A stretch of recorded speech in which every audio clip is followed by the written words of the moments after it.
Oh, how I love Jesus. So if you're all ready for the King who comes, maybe you might be worried, we are in a plague. There's a lot of people looking like mummies heading towards pyramids, so you might want to beware. Because if we are in Egypt right now, well, that whore of Babylon, she's been kind of busy, and there is something in the beginning of Matthew about, the lineage stuff. It has something about being in captivity in Babylon, kind of like what might be happening right now. And then there's that other stuff about when Joseph and Mary went to Egypt, that they were called out of Egypt. It said, "My son shall come out of Egypt." Might be connected to our hearts being in Egypt with all our stuff.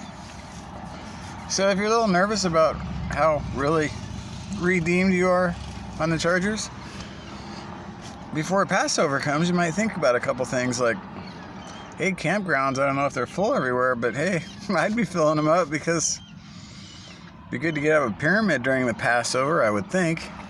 Not act like a mummy with weak faith.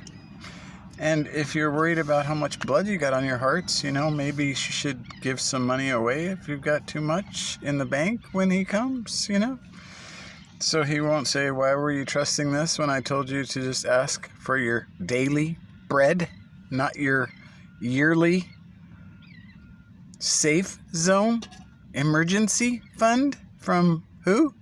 Dave Ramsey or what? Who?"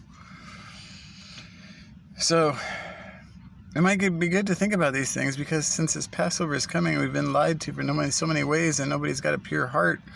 When they're telling you to get baptized in their church, maybe communion alone with the King to make sure you're dialed in with him, along with, if you're that nervous about it, check your heart for love of money and self-love of doctrines of men that make sons of hell. And if you got too many of those things, we'll just confess them to him and maybe go jump in the water somewhere, like the ocean or the beach, or the pool or whatever, and call it a baptism from the doctrines of men. So you're not a son of hell when the plague comes in. You've got king's blood on your heart, and there's no doubt in you. And then you have that peace that passes understanding, if you don't have it yet. So then it's all nice to have peace when he comes, because that Passover with Casper, he won't be such a friendly ghost with the King. See, that's how demons are. They appear as angels of light, like that Queen of Hell White. So get on the same page with the King and don't eat any Krispy Kremes, if you know what I mean. That might be a hint.